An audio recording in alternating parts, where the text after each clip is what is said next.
Bienvenue sur On Livre Fan, moi c'est Emeline et pour bien ouvrir cette chaîne, je vais vous présenter mes 3 favoris de 2025. Madame Boeuf de Guy Chevalier, qui est un roman suisse, auteur suisse, maison d'édition suisse il me semble. On suit Madame Boeuf pendant 2 jours qui part en vacances, en week-end à Paris. Mais elle devait partir avec son mari et finalement elle ne part pas avec son mari mais avec le fils d'une amie qui vient de faire son coming out à 40 ans.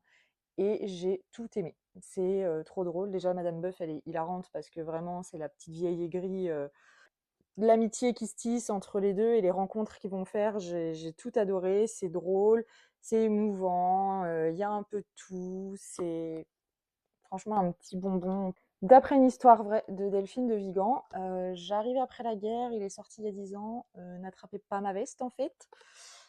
J'ai adoré, non pas pour l'intrigue qu'on décrit normalement comme un thriller psychologique, alors certes, ça y ressemble, mais pour moi l'intrigue c'est vraiment pas ce qu'il y a de plus important dans ce roman.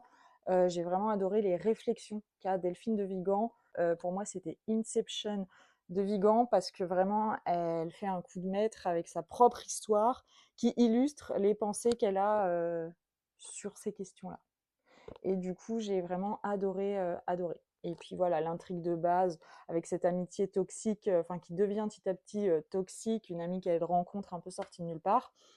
Vraiment, bah, ça tient aussi tout le roman, mais c'est vraiment pas ce que j'ai préféré. Et franchement, j'adore la globalité des deux. C'est génial. Les Mémoires d'un chat de Hiro Arikawa, vraiment un coup de cœur. Moi, je l'ai vraiment acheté pour la couverture et pour le titre. Fallait pas plus pour me convaincre. J'ai adoré.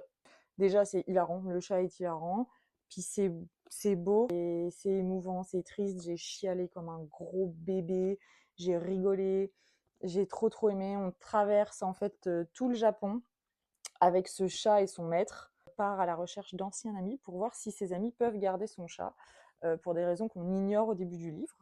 Mais du coup, il y a toute une visite du Japon, une visite du passé et du chat et du maître. Donc tout n'est pas raconté à la première personne par le chat. Il y a des flashbacks, il y a un peu de tout. Franchement, j'ai trop aimé. On vous laisse maintenant avec le top 3 2025 de Maeva.